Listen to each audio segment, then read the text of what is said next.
والسلام على نبيه وعلى آله وأصحابه المتقدمين بالكتاب أما بعد أعوذ بالله من الشيطان الرجيم بسم الله الرحمن الرحيم وقل رب زدني علما سبحان الله صدق الله العظيم وصدق رسوله النبي الأمين الكريم ونحن على ذلك لمن الشاهدين والشاكرين والحمد لله رب العالمين.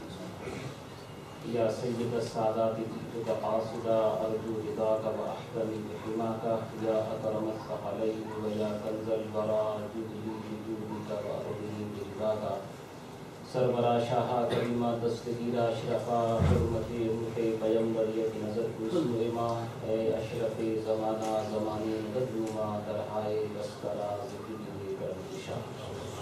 ایک دفعہ باواز بلند درود شریف پڑھنے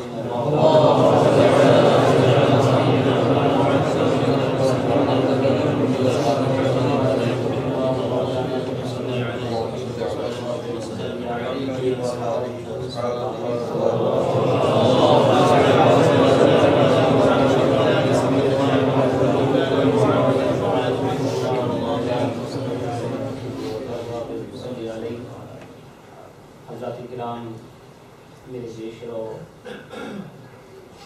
ہمارے برادر طریقت انتہائی معزز و مکرم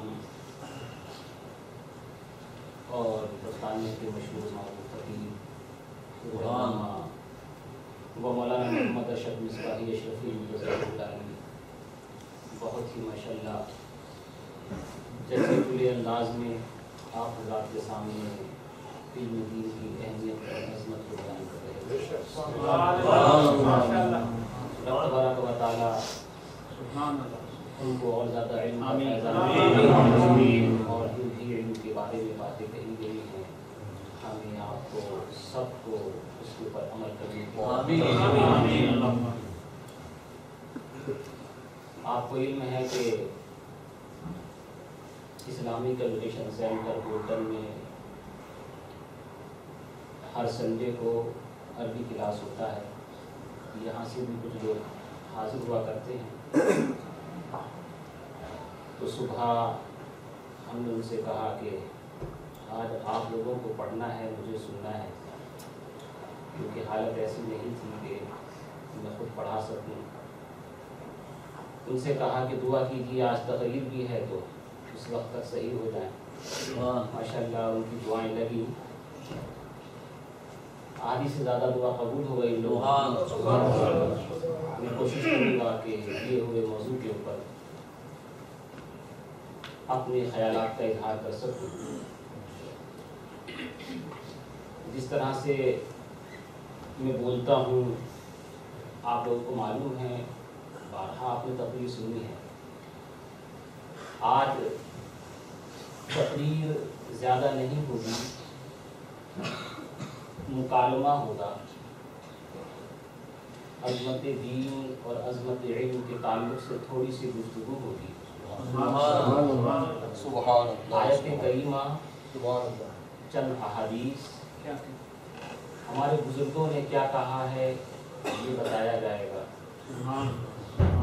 امام جعفر صادق ان کا بھی اس سے پاک رجب کو ہے، وہ بتایا جائے گا. حضرت خواجہ غریب نواز نے کیا سبق دیا ہے اور چشتی سلسلوں والوں نے کیا کہا ہے وہ بھی کچھ ذکر کرنے کی سعادت حاصل کروں گا. اعلیٰ حضرت اشرفی میاں کا کیا پیغام ہے یہ بھی انہی کی زبان سے آپ کے سامنے پیش کروں گا. حضور محدث عالم ہند جن کے نام سے منسوب ہم اس مشن میں بیٹھے ہیں، ہمارے آقا مولا جن سے نسبت ہو کر کے یہ مشن چل رہے ہیں، انہوں نے ہم کو کیا تعلیم دی ہے ان کے الفاظ بھی آپ کو سناؤں گا. سرکار کلا نے دین کی اہمیت کے بارے میں ہم سے کیا کہا ہے وہ بھی بتاؤں گا. شیخ الاسلام ہم سے کیا کہتے ہیں یہ بھی بتاؤں گا، مگر وہی انداز مکالمے کا ہوگا تاکہ آپ کے ذہن و فکر میں وہ باتیں اچھی طرح سے جان گزی ہو سکیں. اور میں خود بھی کوشش کروں گا کہ خطیبانہ انداز میں آج آپ سے گفتگو نہ کر کے سادے اور بالکل ہلکے پھلکے انداز میں آپ سے گفتگو کی جائے. ماشاءاللہ بہت اچھا خطاب آپ سماعت فرما چکے. ایک دفعہ اور بابا سے بلند درود شریف.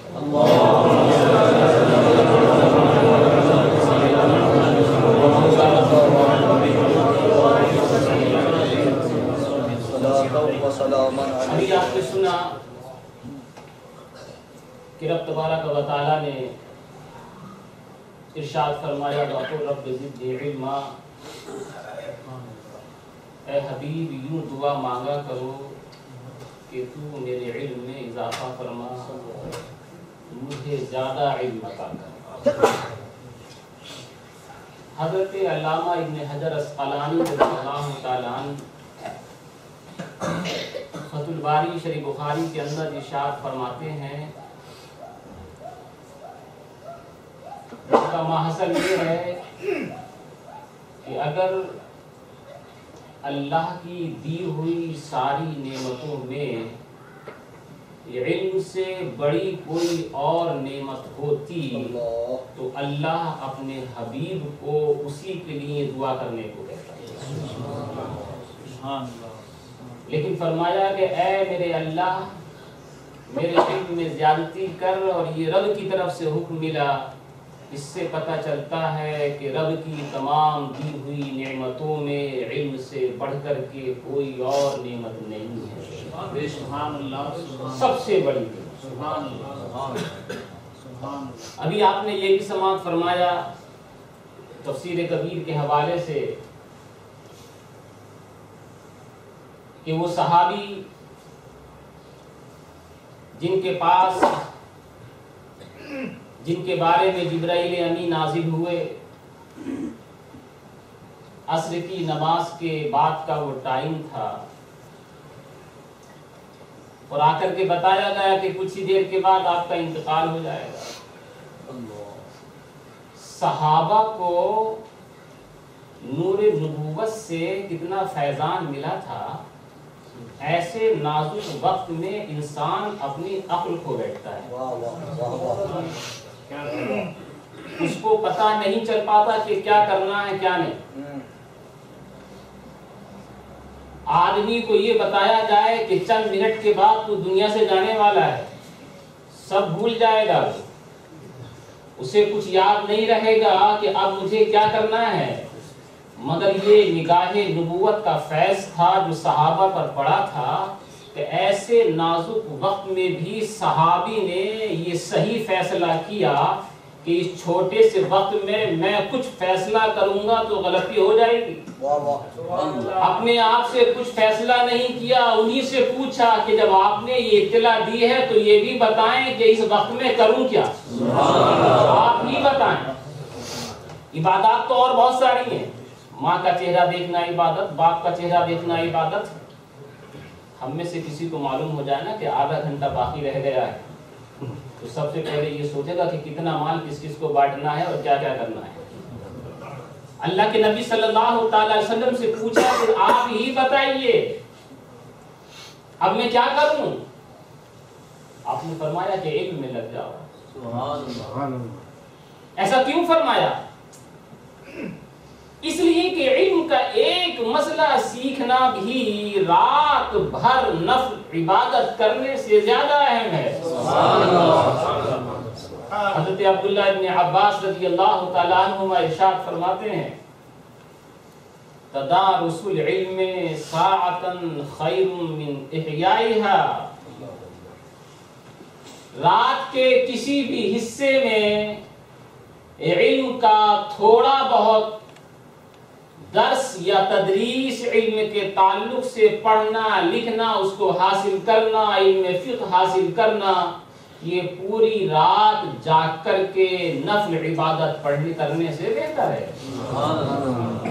تھوڑی دیر, ساعتاً, تھوڑی سی دیر.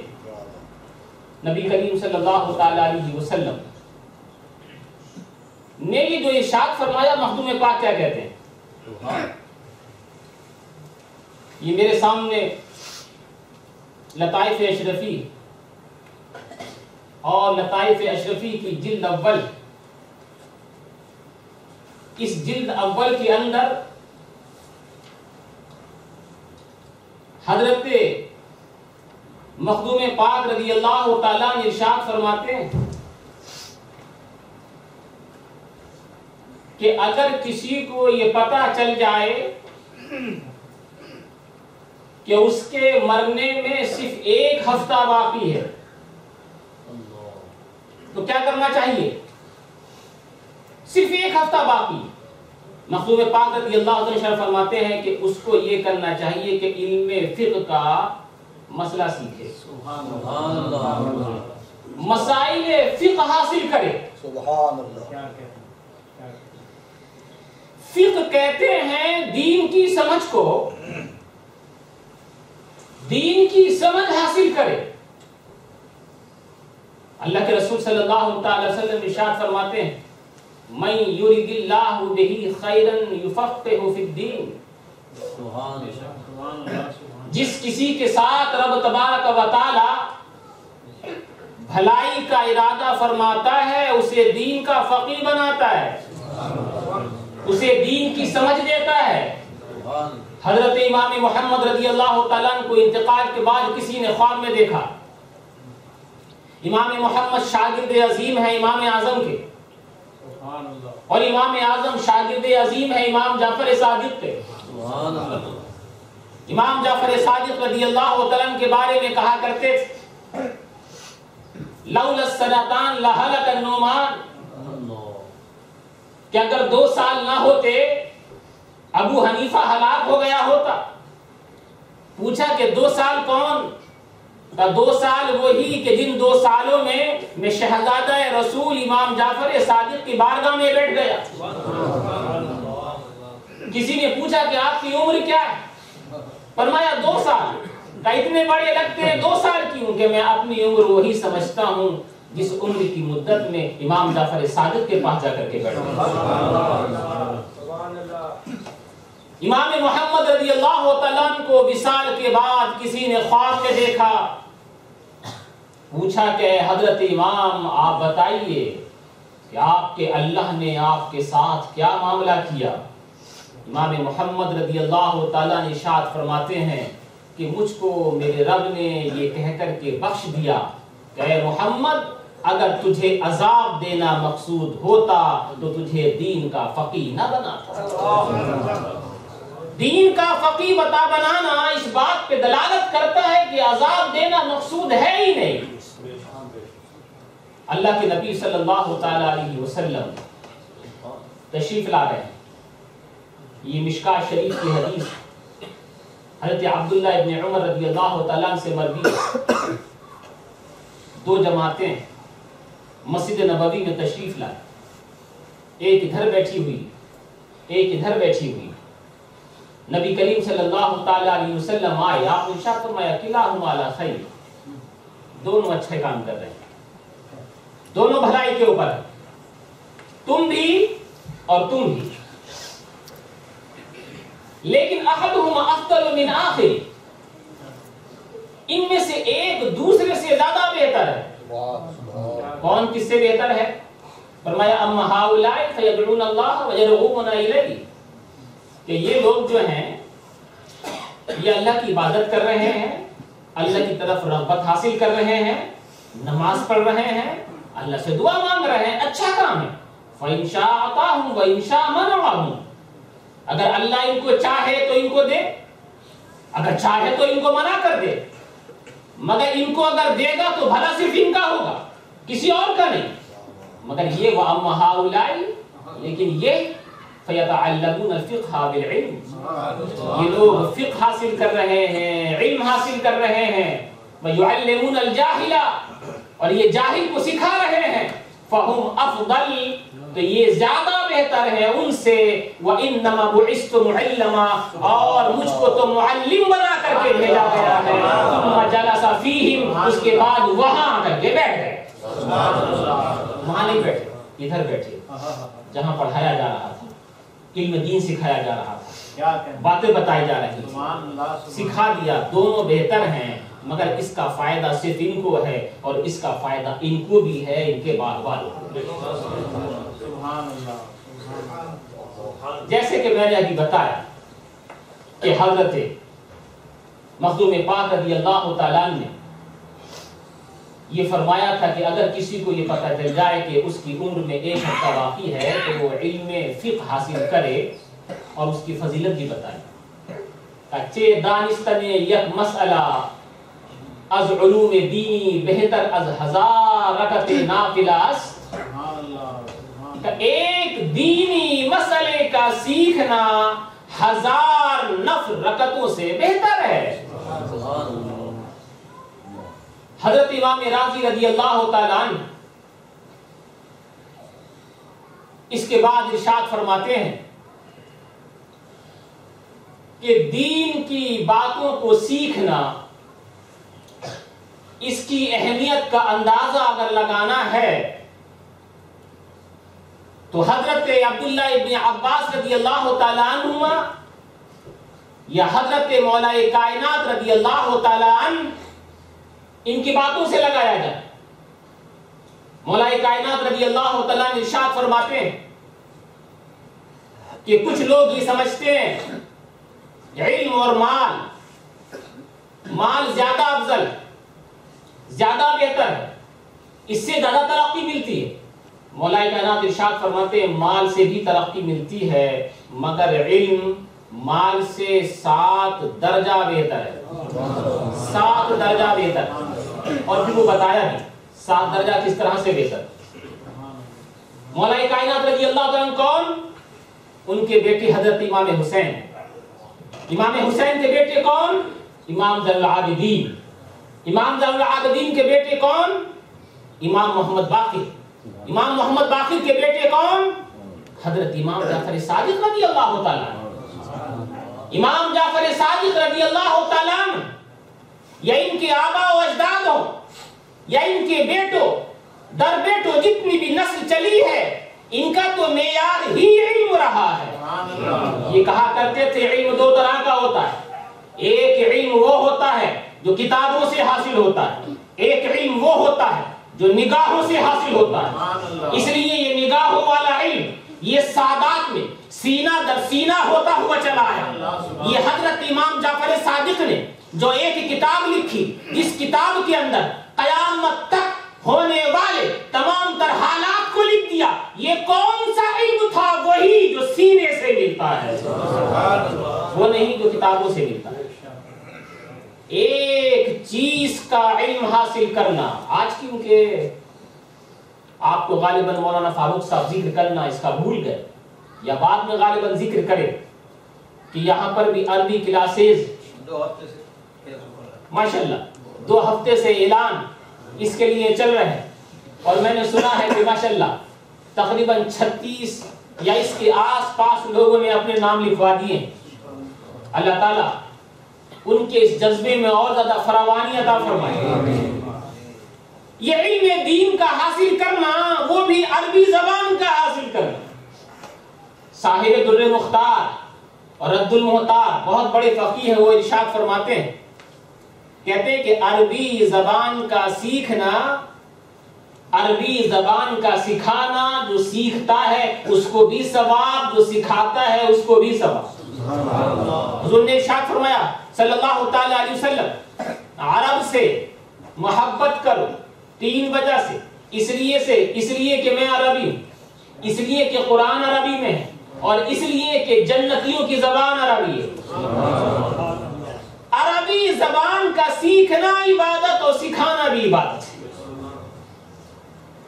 ایک عربی زبان جس کو رب نے فضیلت عطا فرمائی ہے ساری زبانوں کے اوپر، اس عربی زبان کے اندر کتاب اللہ بھی ہے. اور حضور نے فرمایا کہ عربی زبان سیکھو اس لیے کہ قرآن عربی کے اندر ہے. ایک آیت کریمہ کا حاصل کرنا کتنا عظیم ترین ہو سکتا ہے. قرآن عظیم کی عزت کرنا کتنا عظیم ترین ہو سکتا ہے. آپ اندازہ لگائے حضرت بشر حافی رضی اللہ تعالیٰ جواری تھے نا، کبابی تھے نا، شرابی تھے نا، برے یاروں میں، برے دوستوں میں، خراب صحبتوں کے اندر بیٹھتے تھے. لیکن اللہ نے ایک دن کرم کر دیا، شراب پیتے ہوئے آئے تھے لیکن تھے مسلمان ہی، نشے کی حالت میں آ رہے تھے مگر تھے مسلمان ہی۔ راستے میں آتے ہوئے ایک گندی جگہ پر بسم اللہ جس پرچے پہ لکھی تھی وہ پرچہ نظر پڑا، گندی جگہ پڑا تھا۔ اس شراب کی حالت میں بھی اتنا تو خیال تھا کہ یہ اللہ کا کلام ہے، گندی جگہ پہ اس کو رہنا نہیں چاہیے۔ اسے محبت سے اٹھایا، اپنے گھر لے کر کے آئے، اچھے سے اس کو دھویا، اس پہ عطر لگایا اور عطر لگا کر کے اس کو بہت اونچے طاق پہ رکھ دیا اور یہ کہہ کے رکھا کہ اللہ کے مقدس کلام تیرا وہ مقام نہیں، تیرا یہ مقام ہے۔ رب تبارک و تعالیٰ کو ان کی یہ ادا پسند آ گئی۔ رات کو خواب دیکھا، رب کی طرف سے کوئی کہنے والا کہہ رہا ہے بشر حافی ہم نے تیری تقدیر کو بدل دیا، تو نے ہمارے کلام کو بلند کیا، ہم نے تیری تقدیر کو بلند کر دیا۔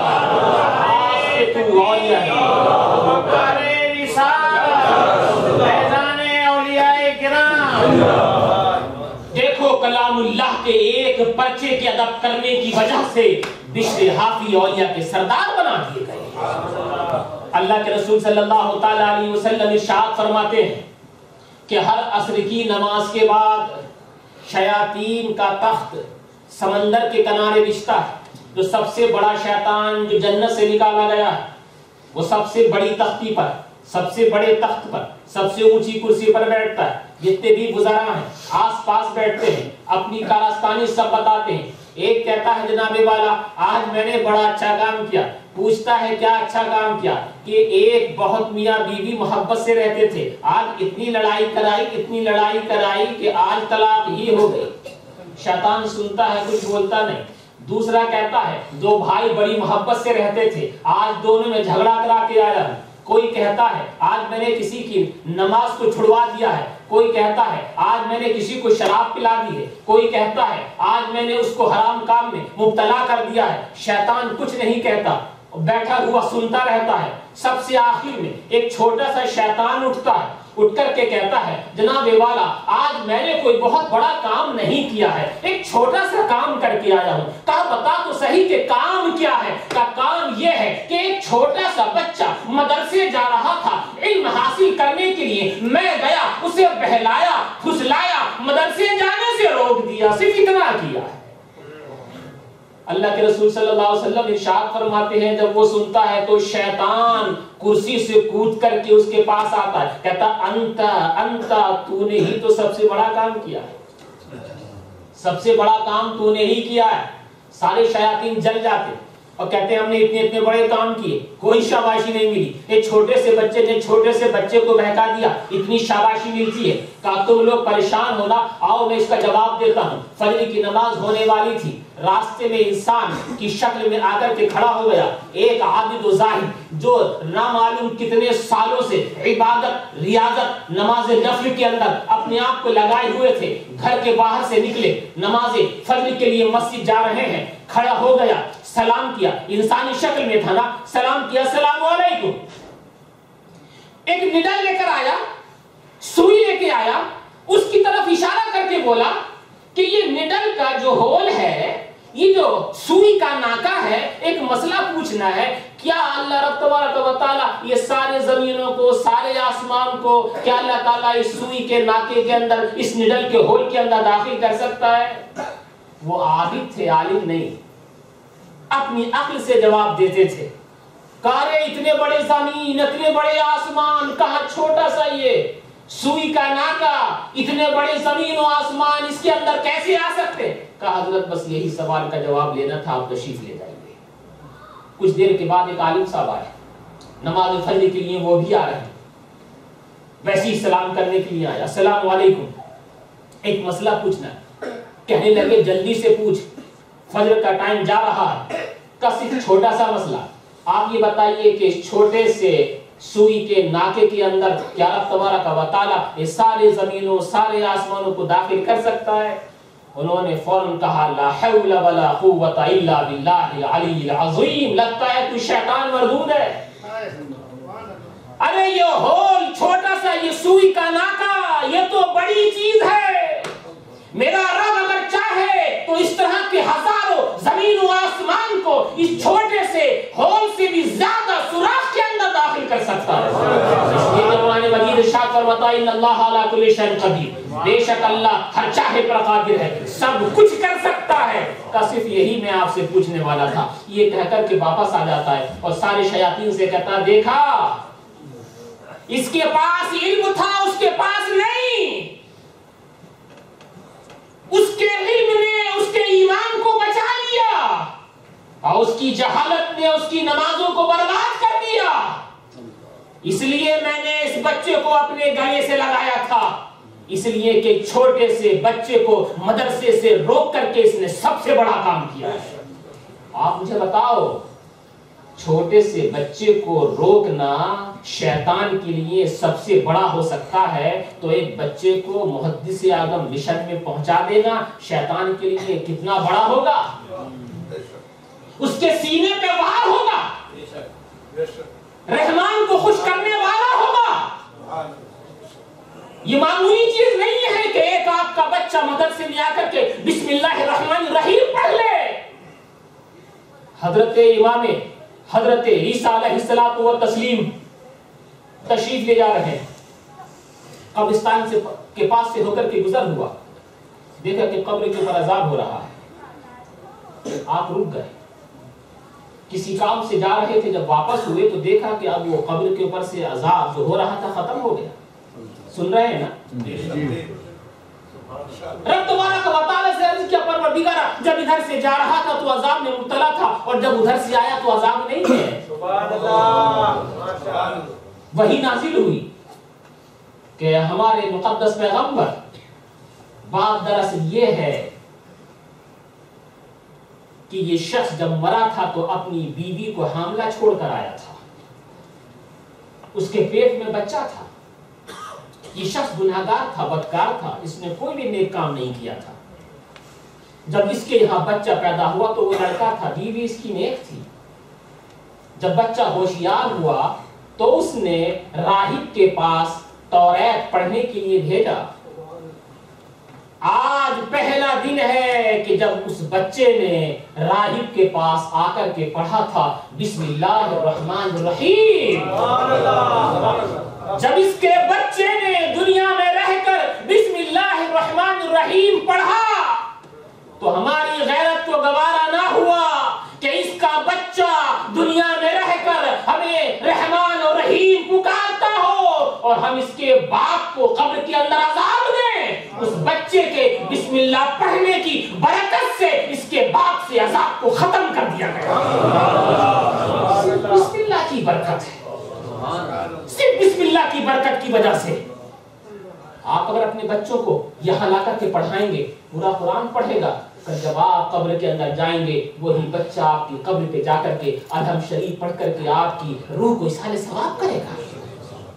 میرے دوستو، میرے بزرگوں، یہ علم عظیم ہے، یہ علم عظیم ہے. نبی کریم صلی اللہ تعالی علیہ وسلم نے ارشاد فرمایا من صار بالعلم حیا لم يمت ابدا.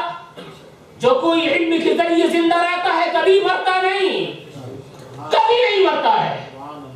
ترقی اولاد سے بھی ملتی ہے، ترقی مال سے بھی ملتی ہے، ترقی علم سے بھی ملتی ہے، مگر جس کو ترقی علم سے ملتی ہے وہ ترقی کبھی ختم نہیں ہوتی، اس کی زندگی بن جاتی ہے. اس لیے یہ بات بالکل صحیح ہے جو داغ دہلوی نے کہی ہے، رہتا ہے نام علم سے زندہ ہمیشہ داغ، رہتا ہے نام علم سے زندہ ہمیشہ داغ. اولاد سے تو بس یہی دو پشت چار پشت، بس دو پشت چار پشت، لیکن جو زندگی علم سے ملتی ہے وہ کبھی بھی ختم نہیں ہوتی. میرے بزرگوں، میرے دوستوں، عام طور سے کہہ دیا جاتا ہے کہ کچھ لوگ ایسے ہوتے ہیں جنہیں علم کی کوئی ضرورت نہیں. ابھی آپ نے سنا علامہ صاحب کے ذریعے سے غوث اعظم دستگیر رضی اللہ تعالیٰ پیدائشی ولی ہیں لیکن پھر بھی علم حاصل کیا. خواجہ غریب نواز کا عروس منا رہے ہیں، یہ ان کے پیروں کے پیر، پیروں کے پیر خواجہ غریب نواز رضی اللہ تعالیٰ کے پیر و مرشد کون؟ عثمان ہاروی. عثمان ہارونی رضی اللہ عنہ کے پیر و مرشد کون؟ حضرت حاجی زندنی. ان کے پیر و مرشد کون؟ مودود حق چشتی. ان کے پیر و مرشد کون؟ ابو محمد چشتی. ان کے پیر و مرشد کون؟ ابو احمد چشتی. ان کے پیر و مرشد کون؟ حضرت ابو اسحاق چشتی. یہ حضرت مودود حق چشتی رضی اللہ تعالیٰ پیدائشی ولی ہے. دیکھو میں آپ کو حوالہ دیتا ہوں مخدوم پاک کا. مخدوم پاک رضی اللہ تعالیٰ ارشاد فرماتے ہیں اسی لطائف اشرفی کی صفحہ 10 کے اوپر فرماتے ہیں شیخ الاسلام شیخ احمد جام زندہ پیر بجانب مزارات متبرکہ چشت سانح اللہ عن آفات متوجہ شدہ بودند. جو مزارات کے اوپر جاتے ہیں نا غور سے سنیں. مخدوم پاک رضی اللہ تعالیٰ عنہ ارشاد فرماتے ہیں مخدوم پاک پوری دنیا کے لیے سند کا نام ہے. مخدوم پاک رضی اللہ تعالیٰ عنہ فرماتے ہیں کہ حضرت شیخ الاسلام ایک تو ہمارے ہیں مدظل اولادی. یہ شیخ الاسلام کو انہی شیخ الاسلام کا فیض ملا ہے. شیخ الاسلام کا یہ لقب اب سے نہیں صدیوں سے چلا رہا ہے. یہ شیخ الاسلام زندہ پیر رضی اللہ تعالیٰ گوئی ہیں جو شیر کے اوپر سواری کیا کرتے تھے. یہ شیخ الاسلام زندہ پیر رضی اللہ تعالیٰ گوئی ہیں جو حضرت غوث پاک کی بارگاہ میں حاضر ہوئے تھے. یہ شیخ احمد جام رضی اللہ تعالیٰ وہی ہیں جو کہہ دیا کرتے تھے وہ ہو کر رہا کرتا تھا. جب ایک دفعہ اپنی خانقاہ سے نکلے تھے ایک عورت آئی روتی ہوئی. جوان بیٹا ساتھ میں تھا آنکھوں سے اندھا تھا. کہنے لگی اللہ نے سب کچھ دیا ہے رب نے سب کچھ عطا فرمایا ہے بڑی دولت ہے بڑا مال ہے مگر صرف ایک اولاد ہے وہ بھی یہ اندھا بیٹا ہے. ہر حکیم کو دکھایا ہے ہر ڈاکٹر کو دکھایا ہے سب کچھ کر کے دیکھ لیا ہے مگر نا امیدی ہو چلی ہے. اب لوگوں نے مجھے بتایا ہے کہ آپ کے پاس جو بھی آتا ہے وہ خالی ہاتھ نہیں جاتا. کہا کہ چاہتی کیا ہے؟ اب لگتا ہے میرے صبح جن سے دعا کرائی تھی نا ان کی دعا قبول ہو رہی ہے. میری طبیعت اب سے کچھ صحیح ہونی شروع ہوئی ہے. کہتا مجھے لگتا ایسا ہے کہ یہاں سے واپس صحیح ہو کر جاؤں گی. تب کس نے بتایا کہ میرا دل کہتا ہے.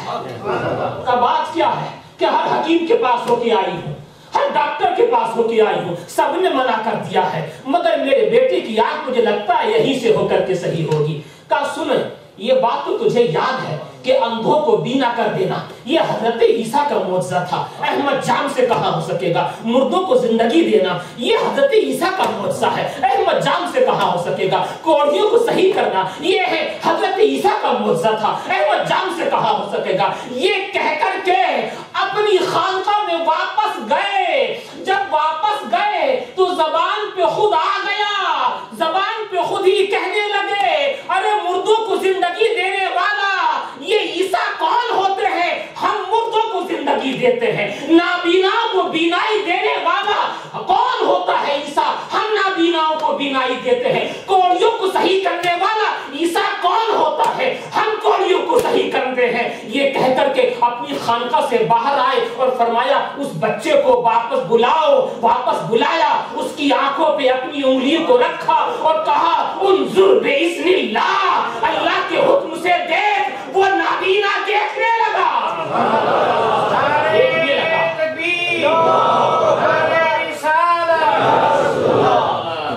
وہ نابینا دیکھنے لگا. بعد میں جب وہ صحیح ہو گیا تو کسی کہنے والے نے کہا ابھی تو پہلے یہ کہہ رہے تھے نابیناؤں کو بینائی دینا یہ ان سے ہوا کرتا تھا ہم کہاں کر سکیں گے. مردوں کو زندگی دینا حضرت عیسیٰ کا معجزہ ہے. احمد جان سے کہاں ہو سکے گا.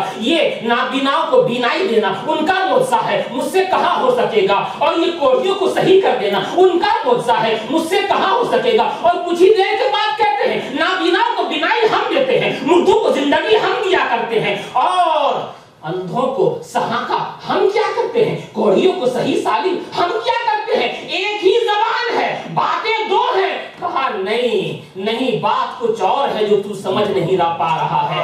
یہ پہلے والی بات جو تھی نا وہ زبان بھی احمد جام کی تھی قول بھی احمد جام کا تھا اور یہ بعد والی بات زبان احمد جام کی تھی بات کسی اور کی تھی. زبان احمد احمد جام کی تھی. یہی احمد جام رضی اللہ تعالیٰ عنہ کے لیے حضرت مخدوم پاک ارشاد فرماتے ہیں چشتیو سہروردیو اشرفیو غور سے سنیو, ذرا غور سے توجہ سے سنیو گا. حضرت مخدوم پاک فرماتے ہیں یہ بزرگان دین مزارات چشت کی زیارت کے لیے نکلے. معلوم ہوا زیارت پہ جانے کا طریقہ آج سے نہیں, وہیں سے چلا رہا ہے, صدیوں سے چلا رہا ہے. ہم تم نہیں, یہ اولیاء کرام جایا کرتے تھے. شیخ احمد جام رضی اللہ تعالیٰ مزارات کے اوپر جا رہے ہیں, ادھر سے مودود حق چشتی آئے, ادھر سے یہ آئے, دونوں کی ملاقات ہوئی. دونوں کی ملاقات ہوئی. یہ مودود حق چشتی کون ہے؟ سجادہ نشین ہے سلسلہ چشت کے. حضرت مخدوم پاک کے پیروں کے پیروں کے پیروں کے پیر ہیں. ارے خواجہ غریب نواز کے بھی پیروں کے پیر ہیں. یہ مودود حق چشتی رضی اللہ تعالیٰ. دونوں ملے, تھوڑی سی ذرا انبن تھوڑی سی ہو گئی تھی, کبھی کبھی ہو جایا کرتی ہے, لیکن یہ اولیاء کرام ہاتھوں ہاتھ ختم بھی کر دیا کرتے ہیں. آج کل لڑائی ہو جاتی صدیوں رہتی ہے, اگر صدیوں زندہ رہے تو سالوں تو رہتی ہی ہے. ہمیشہ کے لیے بات چیت ختم کر دی جاتی ہے. نہیں, ادھر بھی ہوئی تھی, تھوڑی سی دیر کے لیے ہوئی تھی, ختم ہو گئی. بعد میں کیا فرمایا شیخ احمد جام پیر رضی اللہ تعالیٰ عنہ نے حضرت مودود حق چشتی رضی اللہ تعالیٰ عنہ سے کہا سنیے فرمودن کے دو خدمت گزار نگاہ دارے و سہ روز توقف کنے. کئی جتنے بھی تمہارے ساتھ مریدین ہیں نا, مریدین کی بھیڑ, سب کو بھیج دو. مولوی چشتی سے کہا سب کو بھیج دو, صرف 2 خادم رکھو اور 3 دن کے بعد میرے پاس آنا. چنانچہ خواجہ را فرمودہ بودن, حضرت خواجہ چنا کر دن. جیسے انہوں نے فرمایا تھا ویسا ہی کیا, سب کو بھیج دیا, 2 خادموں کو رکھا. پس پیش شیخ الاسلام آمدہ گفتن. پھر حضرت شیخ الاسلام احمد جام زندہ پیر رضی اللہ عنہ کے پاس آئے. فرمودہ بودے آ کر کے کہا چنا کردم, جو آپ نے کہا تھا وہ کر دیا. دیگر چے بھی فرمائے اب بتائیے آپ کیا کہتے ہیں؟ تا چنا کنم, تاکہ ویسا ہی کروں. شیخ الاسلام فرمودن حضرت شیخ الاسلام رضی اللہ تعالیٰ احمد جام زندہ پیر نے ارشاد فرمایا اولاً مصلی برطاق نے کہا یہ مصلی پہلے طاق پہ رکھ دو. جس پہ نماز پڑھتے ہو, تسبیح گھماتے ہو, رات دن عبادت کرتے ہو نا, اس کو طاق پہ جا کے رکھ دو. وَبِرَوْ الْبُخْوَا, اس کو رکھ کر کے پہلے علم حاصل کر, پہلے جا کر کے علم پڑھ, اس کے بعد پھر سجادے کے اوپر بیٹھنا. کہ زاہد بے علم مسخرہ شیطان باشد, اس لیے کہ بغیر علم کا زاہد, بغیر علم کے عبادت کرنے والا یہ شیطان کا مسخرہ ہوا کرتا ہے. شیطان جدھر چاہتا ہے اسے گھما دیتا ہے. ایسا ہی کیا انہوں نے سارے مریدوں کو چھوڑ دیا, سارے مریدوں کو چھوڑ کر کے مصلی طاق پہ رکھ دیا. جا کر کے 3 سال علم حاصل کیا, اور اتنا علم حاصل کیا, اتنا علم حاصل کیا کہ اس زمانے کے علماء کے سردار بن گئے. اور اس کے بعد جا کر کے مصلی پر بیٹھے. مخدوم پاک رضی اللہ تعالیٰ اسی کو بیان کرتے کرتے بیان کرتے ہیں لوگوں علم کی قدر کو پہچانو. ایک عجیب تفسیر بیان فرمائی جو کم سے کم میں نے تو اس کتاب کے علاوہ کسی بھی تفسیر کی کتابوں میں نہیں دیکھی. اولن تو نظر بہت کوتا ہے, لیکن بزرگان دین جو بیان کرتے ہیں اس میں بھی کہیں نظر نہیں آئی جو حضرت مخدوم پاک نے بیان فرمائی. کہتے ہیں آیت کریمہ جو ہے نا, یا لیتنی کنتو ویقول الکافر یا لیتنی کنتو ترابا, حشر کے دن کافر کہے گا کاش میں مٹی ہوتا. اس کی تفسیر میں بیان فرمایا کہ پہلے زمانہ بنی اسرائیل میں ایک چبوترے کے اوپر بیٹھ کر کے ایک طالب علم کچھ لکھ رہا ہے. اتنے ہی میں لکھتے لکھتے اس کا قلم چبوترے سے نیچے گر گیا. تراب نامی کافر ادھر سے گزر رہا تھا, اس قلم کو اٹھا کر کے اس طالب علم کو دے دیا. حضرت مخدوم پاک رضی اللہ تعالیٰ اسی کتاب کے اندر ارشاد فرماتے ہیں کہ حشر کے دن جب سارے کافروں کو جہنم میں ڈالا جائے گا, سب کو عذاب دیا جائے گا, تو اور کافروں کے مقابلے میں اس تراب نامی کافر کا عذاب ہلکا ہوگا. لوگ کہیں گے کہ تیرا عذاب ہلکا کیوں ہے؟ تو کہے گا کہ میں نے ایک دفعہ ایک پڑھنے والے کے قلم کو اٹھا کر کے اسے دے دیا تھا. اس وقت وَيَقُولُ الْكَافِرُ يَا لَيْتَنِي كُنْتُ تُرَابًا، سارے کافر اس وقت کہیں گے کاش میں بھی تراب کی طرح ہوتا. مخدوم پاک رضی اللہ عنہ فرماتے ہیں کہ دیکھو ایک قلم کو اٹھانے کی وجہ سے ایسی عظمت رب تبارک و تعالیٰ نے اس کو عطا فرمائی، ایسی عظمت عطا فرمائی. میرے دوستو، میرے بزرگوں، علم کے حصول کے لیے جتنا زیادہ ہو سکے اتنا زیادہ آگے بڑھو. نبی کریم صلی اللہ تعالی علیہ وسلم ارشاد فرماتے ہیں من طلب بابا من العلم لیصلح به نفسہ، جو کوئی بھی علم کا ایک حصہ حاصل کرے، کیوں؟ تاکہ اپنا بھلا کرے، او لمن بعدہ، یا خود نہیں بلکہ اپنا اور اپنے دوسروں کا بھلا کرے. کتب اللہ لہ من الاجر بعدد رمل عالج، فرمایا کہ ریت کے ٹیلے کے ذرات کی برابر رب تبارک و تعالی اسے نیکی عطا فرمائے. محدث اعظم ہند علیہ رحمت و رضوان، جنہوں نے زندگی بھر علم کی خدمت کی ہے، زندگی بھر علم کی خدمت کی ہے، ایک دفعہ بیان فرمانے لگے کہ رات کو سونے کا موقع نہیں ملتا تھا اور دن کو آرام کا نہیں.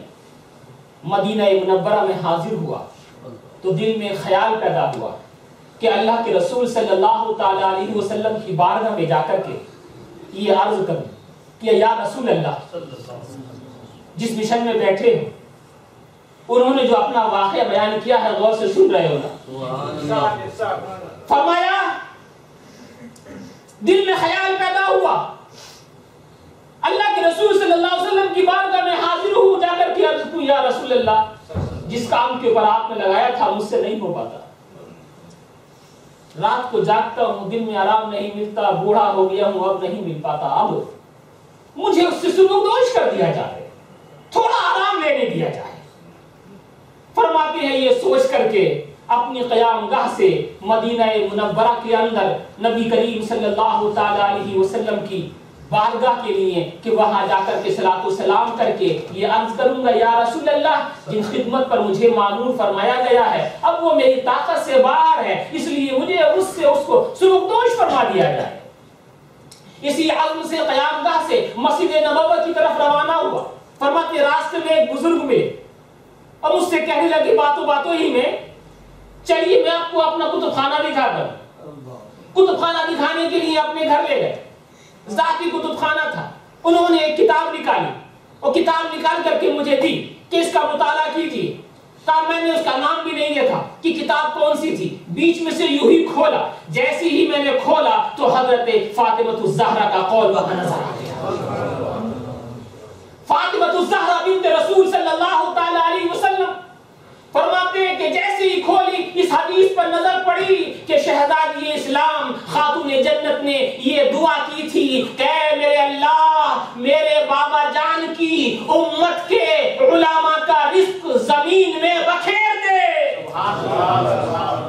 تاکہ وہ اپنا رزق حاصل کرنے کے لیے جہاں جہاں جائیں بابا جان کے دین کی تبلیغ کرتے رہیں. اس حدیث کو دیکھ کر کے محدث اعظم فرماتے ہیں میں نے اپنا ارادہ ختم کر دیا.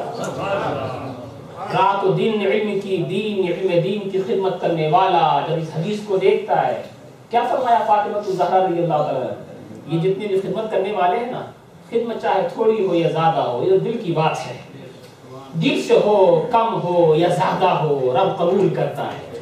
ان اللہ لا ينظر الى اعمالکم ولا الى صورکم بل هو ينظر الى قلوبکم ونیاتکم. رب تبارک و تعالی تمہاری صورتوں کو، تمہارے ظاہری اعمال کو نہیں دیکھتا ہے بلکہ تمہارے دلوں کو دیکھتا ہے، تمہاری نیتوں کو دیکھتا ہے. تمہارے پاس تھوڑا ہی ہے مگر اخلاص سے ہے وہ قبول کرے گا.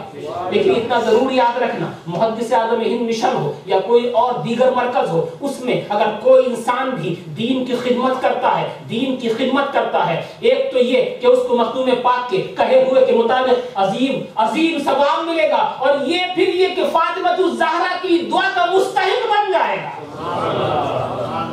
دین کی تبلیغ کرنے والا خاص طور سے علماء کرام کے لیے انہوں نے دعا دی ہے کہ اے میرے اللہ میرے بابا جان کے علماء کا رزق ایک گھر پہ ایک وطن میں جہاں وہ پیدا ہوئے ہیں وہاں مت رکھنا، بانٹ دینا۔ محدث اعظم فرماتے ہیں اس لیے تم دیکھو گے کہ کوئی عالم پیدا ہوتا ہے کہیں اور رہتا ہے کہیں۔ وہ خود فرماتے ہیں کہ میرے دادا جان حضرت مخدوم اشرف پیدا ہوئے سمنان میں اور آئے یہاں پر کا اس لیے میں پیدا ہوا کہ چوچا میں گھومتا پھرتا ہوں پورے ہندوستان میں، اس لیے کہ مجھ کو بھی میری دادی جان کی دعا لگی ہوئی ہے، ایک جگہ پہ ٹھہر ہی نہیں سکتا۔ انہوں نے دعا دی ہے کہ رزق منتشر ہوگا جہاں جہاں جائیں گے، اسی بہانے سے رزق کی تلاش میں اور اللہ کے رسول کے دین کی خدمت بھی ہوتی رہے گی۔ حضور محدث اعظم علیہ رحمت و عثمان اب سے 68 سال پہلے تقریباً ایک خطبہ ارشاد فرماتے ہیں۔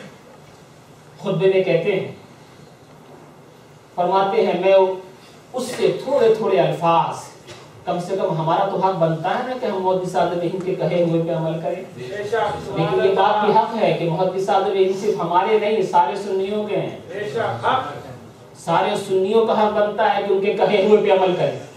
مگر کیسے درد بھرے انداز میں انہوں نے ہزاروں لاکھوں لوگوں کے سامنے اس بات کو ارشاد فرمایا تھا۔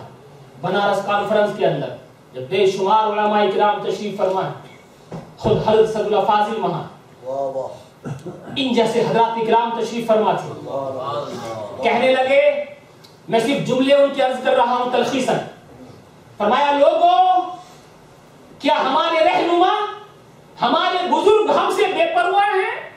یہ سنیوں سے خطاب کر رہے ہیں، نہیں تو کیا وہ بے رحم ہیں؟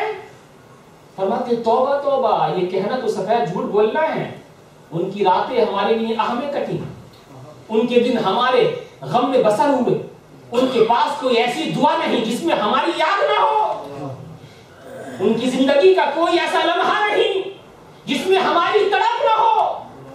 فرمایا تو پھر یہ اندھیر نگری کیوں ہے سنیوں کے اندر؟ یہ اندھیر نگری کیوں؟ یہ سنیوں کی بے کسی کیسی؟ فرمایا میرے خیال میں اس کا ایک اور صرف ایک جواب ہے کہ ہمارے پاس سب کچھ ہے مگر ہمارا کوئی نظام نہیں ہے، ہمارے پاس سب کچھ ہے مگر ہمارے پاس نہ تعلیم کا نظام ہے نہ تبلیغ کا نظام ہے۔ اس کے بعد فرماتے ہیں قابل افسوس اور لائق رنج بات یہ ہے کہ ہماری علمی دینی درسگاہوں میں کوئی نظم اور ارتباط نہیں ہے، ایک کو دوسرے کی خبر نہیں، معیار تعلیم میں ایک ضابطہ نہیں، نصاب میں یکسانیت نہیں۔ اس کے بعد ارشاد فرماتے ہیں حضرات کرام آپ پر ظاہر و روشن ہے کہ سنیوں کی ساری کمزوریاں اسی صحیح تعلیم کی کمی کا نتیجہ ہے۔ ساری کمزوریاں سنیوں کے اندر صحیح تعلیم نہیں ہے۔ لوگ کہتے ہیں ہم کس طرح سے ٹائم نکالیں؟ آج ہمارے پاس یہ مسئلہ ہے، ہمارے پاس ٹائم نہیں ہے پڑھنے کے لیے، مگر میں کہتا ہوں اس دعوی کی تمہارے پاس کوئی دلیل نہیں ہے، سچی دلیل۔ ہم تو اپنی نگاہوں سے یہ دیکھتے ہیں تمہارے پاس ٹائم ہے۔ آپ کہیں گے کیسے؟ تم اپنے گھر میں رہتے ہو، تمہیں ہمارے حال کا کیا معلوم، ہم کتنے بزی رہتے ہیں، ہمارے پاس صحیح طور سے کھانا کھانے کے لیے ٹائم بھی نہیں ہوتا۔ ہم کہیں نہیں ایسی بات نہیں، آپ کے پاس ٹائم بہت زیادہ ہے۔ ہم اپنی نگاہوں سے دیکھتے ہیں شادی کے موقع پر ایک روٹی کھانے کے لیے 3 گھنٹے انتظار کرتے ہو کہ نہیں؟ کرتے ہیں۔ ہوٹل کے اندر بیٹھ کر کے 4 گھنٹے 2 روٹی کھانے کا انتظار ہوتا ہے کہ نہیں؟ ہماری مائیں ہماری بہنیں ٹائم ہے، مہندی کے لیے الگ کپڑا خریدنا ہے، نکاح کے لیے الگ جوڑا پہننا ہے، اس کی شاپنگ کرنے کے لیے لندن تک جانا ہے، برمنگھم تک جانا ہے۔ ایسا ہے کہ نہیں؟ ٹائم تو ہے، ایسا نہیں ہے کہ ٹائم نہیں ہے، بہت ٹائم ہے۔ اگر ٹائم نہیں ہے تو دین کی خدمت کے لیے نہیں ہے۔ اگر ٹائم نہیں ہے تو دین کی تعلیم حاصل کرنے کے لیے نہیں ہے، اگر ٹائم نہیں ہے تو صحیح طرح سے نماز سیکھنے کے لیے نہیں ہے۔ ہمارے پاس ٹائم ہے دوسروں کی غیبت کرنے کے لیے، ہمارے پاس ٹائم ہے دوسروں کی خرابیاں نکالنے کے لیے، ہمارے پاس ٹائم ہے بیہودہ گفتگو کرنے کے لیے۔ ہمارے پاس ٹائم اگر نہیں ہے تو اس لیے نہیں ہے کہ اگر 5 منٹ جلسہ دیر ہو جائے تو دیکھو کیسی آنکھیں لال پیلی کرتا ہے۔ ٹائم دیا گیا تھا تو 5 بجے آئیے گا، اگر 7:30 سے 8 بجے نماز ہو گئی آنکھ لال پیلی، ارے بھائی اگر تو 5 بجے صحیح ٹائم پہ نہیں آئے گا تو پھر صحیح ٹائم پہ جلسہ ختم کیسے ہو جائے گا؟ ہماری مسجدیں بھرتی ہیں، ضرور بھرتی ہیں، لیکن آخری وقت میں بھرتی ہیں۔ ہماری محبت کا پہچان صرف یہی رہ گئی ہے۔ ہم دعویٰ کرتے ہیں ہمیں عشق ہے خواجہ غریب نواز سے، ہمیں عشق ہے محدث اعظم ہند سے، ہمیں عشق ہے سرکار کلا سے، ہمیں عشق ہے شیخ الاسلام سے، ہمیں عشق ہے امام جعفر صادق سے۔ آپ نے ان کی تاریخ پڑھی ہی نہیں ہے۔ ان کی تاریخ اگر پڑھتے تو عشق کی ایک پہچان یہ بھی ہوتی، جہاں محبوب کا تذکرہ ہوتا ہے شروع سے چلے آتے ہیں۔ قسم خدا کی میرے پاس ٹائم نہیں، ورنہ تو میں محدث اعظم ہند کے وہ جملے آپ کو سناتا جن کو پڑھتے پڑھتے میں خود بھی رو پڑا تھا۔ اتنا بڑا عظیم محدث عوام اہل سنت سے ہاتھ جوڑ جوڑ کر کے ان کو سمجھا رہا تھا، لوگوں میں نہیں رہوں گا مگر میری باتیں تمہارے تک رہیں گی، اگر میری باتوں پہ تم نے عمل نہیں کیا تو پچھتاؤ گے۔ انہوں نے پورا مرحلہ پوری نظام بنا کے ایسا ہم کو دیا، پڑھو ان کے خطبہ صدارت کو، مگر ہمارے پاس ٹائم نہیں ہے۔ ہمارے پاس محدث اعظم ہند کے اندر محدث اعظم ہند کی تعلیمات کو پڑھنے کے لیے ٹائم نہیں ہے۔ اگر پڑھیں گے قسم خدا کی آپ کا یہ مرکز یہی رہ کر کے مرکز بن جائے گا، جہاں کہیں بھی ہوگا کم سے کم مشن تو ہر جگہ کا مرکز ہی ہو جائے گا۔ محدث اعظم ہند نے آپ کو سبق دیا ہے، محدث اعظم ہند نے آپ کو تعلیم دی ہے، آپ کم سے کم ان کا خطبہ صدارت پڑھیے، آپ کو کیا نصیحتیں کی ہیں، کس طرح سے آپ کو سمجھایا ہے۔ خود کہتے کہتے خود وہ پڑھتے تھے۔ علماء اکرام کو جو بیٹھے ہوئے تھے نا ان سے ہاتھ جوڑ جوڑ کر کے 10 عرض کیا کرتے تھے، کہتے تھے اے ہمارے رہبروں، اے ہمارے رہنماؤں، میں نے اپنی بیماری کا حال آپ کو سنا دیا، ابھی آپ کے ہاتھ میں ہے علاج کرو یا یوں ہی چھوڑ دو۔ آپ کا کرم ہے کہ آپ آئے، لیکن ہمارا حال بھی آپ کے سامنے موجود ہے۔ یہ محدث اعظم ہند رضی اللہ تعالیٰ عنہ کے عالی شان فرامین ہیں، ان کے لیے سننے کے لیے آج ہم آئے ہوئے ہیں۔ ایک دو باتیں عرض کر کے آپ سے رخصت ہوا چاہتا ہوں۔ سرکار کلام جن کا عرس بھی آج ہم منا رہے ہیں، ان کی بات بھی آپ کو سنا دینا چاہتا ہوں۔